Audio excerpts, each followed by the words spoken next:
大家好啊！我係嚟自英皇書院同學會小學嘅余朗元老師。今日好開心透過呢個數字教育嘅科技系列，同大家講下點樣運用 3D 打印、3D Printing 及呢個虛擬實境技術，即係 VR 技術，去進行一啲藝術嘅創作。咁會同大家分享下我哋學校一啲應用嘅例子，亦都同大家討論一下，其實喺 STEAM 入邊 A 嘅部分係點樣可以建構喺個課堂入邊。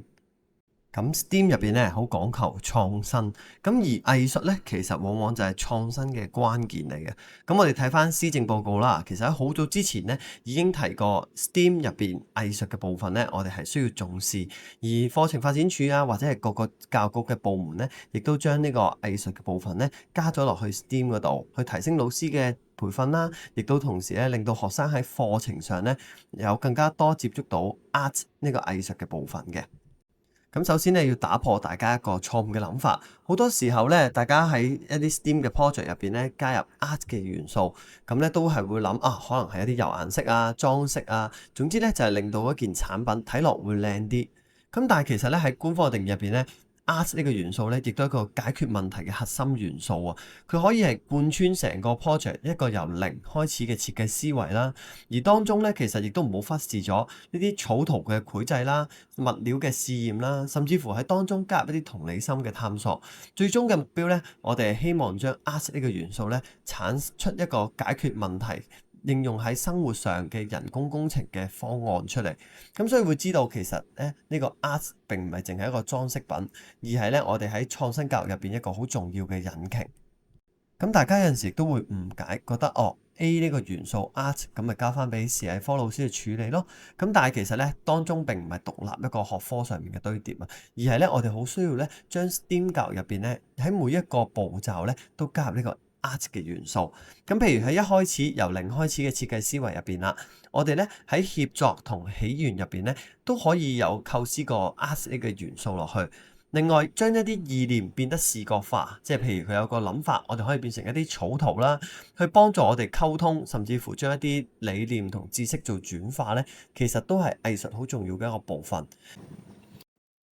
然後去到第三個階段啦，當咧你嘅 STEAM project 可能學生要進行一啲試驗啦，甚至乎佢要整一啲原型 prototype 出嚟嘅時候咧，當佢要去動手同埋去實踐嘅時候，其實往往咧喺當中 art 都係佔咗一個好重要嘅部分。最後當然佢製成一個成品嘅時候，一個美感同埋咧可能佢製作一啲產品係俾用戶去體驗嘅時候咧。當中考慮人本同埋去做一啲優化咧，其實都係 art 一個好重要嘅元素。咁所以會見到其實過程之中唔係淨係靠視藝科，亦都唔係單單一科去做嘅。喺成個 STEAM 嘅學習入邊咧，其實係環環緊扣，一步一步咁去建構。咁呢度咧，再詳細少少講下。其實喺第一個階段嘅時候咧，我哋唔好再停留咗喺填顏色嘅部分，而係我哋希望咧將藝術呢樣元素加落去，作為一個設計思維好重要嘅發動機。咁藝術嘅介入咧，並唔係一件成品製作咗出嚟嘅時候咧先填顏色，而係咧佢喺設計嘅開端嘅時候已經咧運作緊，亦都咧係幫我哋發現個問題。而去到第二個階段啦，我哋要將我哋意念視覺化啦。好多時候咧，學生做 STEAM 嘅 project 啦，或者 STEAM 嘅學習入邊咧，佢哋有好多嘅意念，有陣時係好創新啦，天馬行空。咁但係咧，其實藝術嘅介入咧，就係可以令到呢啲天馬行空同埋抽象嘅概念咧，變成一個具體具象嘅藍圖。我見咧，譬如可能係一啲速寫啊、草圖啊，甚至乎啲流程圖咧，都係去呈現佢成個設計嘅一個好好嘅方式。咁而去到第三個步驟啦，當咧設計嘅時候要去試驗一啲物料，甚至乎去製作原型即係 prototype 嘅時候咧，其實藝術教育咧係賦予咗學生啦對個物料同埋個技法嘅一個敏感度，佢會知道其實用邊啲嘅物料咧喺設計上係會比較好啦，甚至乎去整一個 prototype 嘅時候咧，都會牽涉一啲譬如比例啊，或者係一啲適當選取一個草圖嘅重要性。而第四個階段啦，關顧呢個美感啦，同埋用戶嘅體驗咧，無疑就係 STEAM project 入邊咧講緊 design thinking 一個好重要嘅元素。喺唔同嘅角度去考慮用家嘅需要啦，無論係講緊用家對件產品嘅美感啦，或者係佢真係應用喺生活上嘅時候一啲方便嘅角度，都係咧我哋去改良呢件產品做優化咧一個好重要嘅步驟。咁所以你會見其實四個階段入邊咧，都係會涉及到呢個藝術嘅部分嘅。咁講完一啲同藝術相關嘅概念之後呢，都會講下其實點樣應用喺呢啲新興科技入邊。咁第一個部分呢，會講下我哋學校嘅 VR 工作坊。咁我哋過去呢，透過呢個奇趣 IT 啦，去申請咗一啲嘅課程呢，係俾學生學習呢個 VR 嘅。咁當中呢，其實亦都加入咗一啲 VR 嘅眼鏡啦，俾學生體驗虛擬實境科技嘅威力。咁亦都要用一啲嘅平台啦，去俾學生咧去製作動畫，甚至乎遊戲。喺過程之中咧，佢要加入一啲背景，設計一啲虛擬人物，甚至乎去編程創造自己嘅世界。咁你會見到成個過程之中咧，係唔會缺少咗藝術嘅元素，而更加重要啦，其實咧。用到 VR 咧，係令到學生咧可以接觸到將來一啲嘅創新科技。咁呢個亦都係點解我哋當初咧要透過奇趣 IT 咧去將呢個VR 嘅元素帶入去我哋嘅課程入邊。咁去到第二個部分咧，會同各位同工講下，如果想將 VR 虛擬實境呢個技術帶去你嘅創新科技科啦，或者係叫電腦科嘅課程咧，其實有邊三個部分我哋要考慮。咁第一啦，會同大家先了解下 VR 技術。咁第二部分咧，亦都會講一講，其實如果我哋要用一啲係頭戴裝置式嘅 VR，我哋有啲乜嘢嘅地方要注意啦，特別係講緊我哋喺個課堂應用啦，或者係真係要將佢擺入去你嘅課堂入邊，我哋可以點樣去使用。而第三啦，就係咧一啲相關嘅程式咧，可以點樣加入去你嘅課程入邊啦，去應用到唔同嘅跨學科層面，例如可能視藝科啊，或者係甚至乎用喺其他語文科。嗱，咁了解 VR 技術方面啦，當然我就唔係 VR 方面嘅專家，咁純粹咧，如果你係將佢應用去你嘅課堂入邊咧，有啲簡單嘅概念咧，我哋都可以帶到俾我哋嘅學生，等佢哋知道其實背後虛擬實境係點樣建構出嚟嘅。咁其實 VR 咧，佢係以電腦嘅技術啦，去模擬翻一個好接近現實嘅虛擬環境。咁佢會見到一個咧，好似立體或者擬真度好高嘅三維空間。咁其中嘅原理咧，包括兩隻眼睇嘅嘢咧，係會有不同啦，去建構一個咧 3D 嘅空間感覺俾學生嘅。咁咧，我哋去揀選呢 VR 眼鏡啦，或者其實我哋去解釋俾學生聽 VR 眼鏡嘅背後原理嘅時候咧，咁有三個好重要嘅條件係要符合嘅。咁第一啦，就係咧個屏幕咧最好係能夠覆蓋晒佢成個用家嘅眼睛嘅唔同視覺啦，咁等佢唔會喺眼嘅周圍咧見到其他嘅環境，影響咗佢嘅體驗。咁第二啦，就係咧最好有一個 3D 嘅顯示效果，咁咧即係兩隻眼睇嘅嘢咧要有唔同，咁去營造翻呢個 VR 嘅感覺。而第三啦，就係咧，因為用家咧透過去喐佢嘅頭部咧，其實佢係會見到一個360嘅畫面嘅，咁所以咧喺呢個 VR 眼鏡入邊咧都好需要一個動作嘅感應系統，去感應翻用家望緊邊一個方向。咁呢啲咧都係我哋去解釋俾學生聽 VR 眼鏡背後原理嘅一啲好重要嘅概念，即係話要完全包住隻眼啦，左右眼睇嘅嘢係不同啦。而第三就係有一個動作感應嘅系統啦。咁頭先講過，背後嘅原理咧，可能對於小學生嚟講會比較困難啦。我哋可以簡單去話俾佢聽，就係其實入邊咧有好多嘅感應器，包括一啲陀螺儀或者加速計啦，去感應翻你個頭部嘅喐動，去計算出你個頭部嘅位置，然後咧再去調整畫面嘅方向。咁所以咧，其實 VR 眼鏡咧，亦都可以諗成為一個好多感應器嘅裝置。咁除咗喺課堂嘅應用啦、教育嘅用途之外啦，其實咧現代社會咧，我哋 VR 亦都有好多地方可以用到。我哋都可以咧透過呢啲嘅教學咧，去增進翻學生咧對創新科技應用嘅知識。咁譬如好多學生會諗嘅就係娛樂用途啦，即係用喺打機身上啦。咁但係其實咧，亦都有啲嘅運動咧已經加入咗 VR 嘅元素落去。咁甚至乎一啲商業嘅計劃啦，咁入邊咧都會有一啲 VR 嘅元素。咁亦都有外國一啲嘅 project 咧係試緊，可唔可以用 VR 眼鏡咧去幫醫生做到一啲嘅手術啊？咁特別咧，可能係做一啲切除嘅手術嘅時候咧，可唔可以透過 VR 眼鏡去令到醫生咧能夠更加準確揾到個位置？咁亦都有啲嘅 VR 旅遊嘅方式啦，去俾用家咧能夠足不出戶，但係咧能夠睇到一個360嘅景象。咁我哋都會知道咧，其實坊間都有唔少唔同嘅 VR 眼鏡啦。譬如你想引入你嘅課程嘅時候，咁你可以直接去購入一啲嘅 VR 眼鏡，咁去令到學生咧可以喺個課堂嗰度應用啦。咁同時咧，亦都有啲同工話啊，我可唔可以俾學生可以帶到翻去啊？咁如果你幾千蚊一部嘅 VR 眼鏡，咁我估個可能性會低啲。咁但係咧，其實亦都有啲係用紙皮去製作嘅，一啲去直接睇到 VR 眼鏡嘅裝置。咁變相咧，學生咧淨係需要一部手提電話咧，放入去嗰個 cardboard 入邊咧，其實佢已經可以睇到個簡單嘅 VR 效果。咁其實個原理頭先講過，最重要咧就係將一個畫面分割成為兩個唔同嘅左右眼啦，然後去營造一個立體嘅效果嘅。咁如果大家咧係想透過一啲嘅工作坊啦、一啲嘅活動啦，去俾學生感受 VR 咧，其實喺使用上嘅安全咧，亦都係作為老師一個好重要考慮嘅因素。咁如果你真係喺學校入邊使用啦，必須咧要有老師在旁去指導啦，避免學生咧會長期過量咁去使用。喺過程之中咧，都要提醒學生有足夠嘅休息啦，唔好俾佢用過量或者過長嘅時間。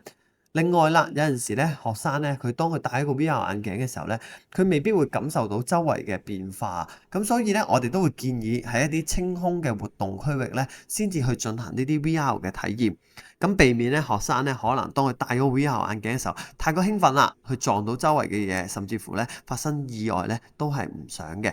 咁我哋有一個建議啊，亦都我哋學校去試呢啲工作坊嘅時候咧，一個幾好嘅做法就係可以俾學生咧兩個人一組。咁點解啊？就係當一個學生戴咗 VR 眼鏡嘅時候咧，另一個同學咧就我哋會叫佢做一個保護佢嘅角色。咁一嚟就睇到佢個人唔會撞咗其他地方啊，或者周圍走啦。咁第二咧，其實 VR 眼鏡咧好多都可以連接去一啲平板電腦，甚至乎電腦嗰度咧，咁俾用家咧佢身邊嘅人可以知道其實佢睇緊嘅畫面係啲乜嘢，咁從而咧亦都可以即時做啲協助。可能同學幫唔到佢嘅時候咧，亦都可以去揾老師睇翻個畫面，咁幫同學咧喺一啲設定上啊，或者去用一啲 app 嘅時候咧，可以即場幫到佢。咁如果咧一啲嘅 device 咧可以揀選唔同嘅模式咧，原地模式咧，即係唔離開個位咧，係會比較安全嘅。咁特別學校人多，就唔建議咧係一啲比較跑動類嘅模式，咁因為咧相對容易發生意外啊。咁另外咧，都分享下一啲小點子啦，特別係我哋真係喺應用嘅時候咧，都遇過嘅一啲問題。咁譬如咧，有學生係戴眼鏡咧，咁好直觀，老師就話：不如你除咗副眼鏡啦。咁但係咧，有啲小朋友可能佢真係近視比較高嘅時候，或者佢好需要戴住副眼鏡嘅時候咧，可以先嘗試將副眼鏡咧擺咗喺中間，兩邊咧擘開，咁然後先戴上嗰個 VR 裝置咧，咁就變相咧佢都可以用到佢嘅眼鏡。咁不過咧喺擺嘅時候咧，可能都係老師去協助會比較好啦，避免咧揞到隻眼啦，或者係整爛嗰副眼鏡嘅。咁頭先講過啦，其實咧用 VR 頭戴裝置咧係可以連接去平板電腦嗰度，咁變相咧學生嘅創作啦，或者佢一啲嘅諗法咧，都可以透過平板電腦咧，俾佢嘅同學啦，或者係甚至乎俾老師咧去睇到嘅。好多時咧，如果啲 VR 眼鏡咧，都會配搭埋一啲手掣。咁特別如果咧想學生用虛擬實境咧去做一啲繪畫啊創作嘅時候咧，一個手掣咧其實就係作為一支佢嘅畫筆，甚至乎佢嘅調色盤嘅一個好重要嘅作用。咁簡單啲嚟講，佢就好似咧大家玩遊戲機佢嘅手掣咁樣。擺喺兩隻手上面咧，佢可以透過一啲按鈕啦，甚至乎咧呢個手掣嘅喐動咧，係可以做到一啲繪畫啊，甚至乎做啲切換嘅工作。有部分支援咧，就係唔用手掣嘅情況之下咧，透過手指嘅喐動咧，都可以做到啲畫面嘅切換嘅。咁所以大家都可以諗下啦，當你要選購一啲 VR 眼鏡嘅時候咧，其實有冇手掣嘅需要？咁我自己嘅諗法咧，就係如果你需要做一啲繪畫嘅時候咧，其實有個手掣咧，喺畫一啲線條啊，特別控制線條嘅粗幼啦，去做一啲唔同顏色嘅切換上咧，係會比較方便咧，同埋小學生咧係會容易啲去掌握嘅。咁喺呢度咧，俾大家睇下，其實如果去做一啲 VR 虛擬實境嘅創作嘅時候咧，其實學生睇到嘅畫面會係點啊？咁因為佢係一個360嘅畫面啦，咁所以咧學生咧可以去睇到一個立體嘅影像。咁並且咧，當佢去做一啲繪畫嘅時候咧，佢就唔同喺張紙上面畫咁樣啦，佢係喺一個立體嘅空間咧去做一啲繪畫嘅工作。咁所以咧，頭先講過配合手掣咧，喺一啲 zoom in、zoom out 上咧係會容易啲去做一個掌握啦。咁特別當佢要放大去畫嘅時候咧，佢只需要兩隻手掣一齊配合咧，其實已經可以做到。另外你都會見啦，一啲嘅線條嘅繪畫咧，其實都係用VR 眼鏡嘅時候咧，有手掣咧係會方便好多。可以畫到一啲特別嘅線條啦。而佢嘅製成品咧，亦都咧係可以見到個立體嘅形狀。咁我哋過去咧喺整一啲嘅 VR 班嘅時候咧，咁亦都有配合唔同嘅主題啦。咁譬如試過係同元宇宙有關啦，咁亦都會結合埋 CoSpace 咧，係去做一啲嘅虛擬實境嘅建設。咁亦都咧試過係同視藝科咧係去做一啲譬如草間彌生啊、畢加索嘅畫作嘅一啲結合。咁變相咧小朋友咧可以透過 VR 虛擬實境咧，將一啲本來平面嘅畫作咧變成一啲立體嘅畫作。透過VR 眼鏡咧，佢哋可以見到一個立體嘅畫面啦。咁亦都咧增加咗個課堂嘅趣味性。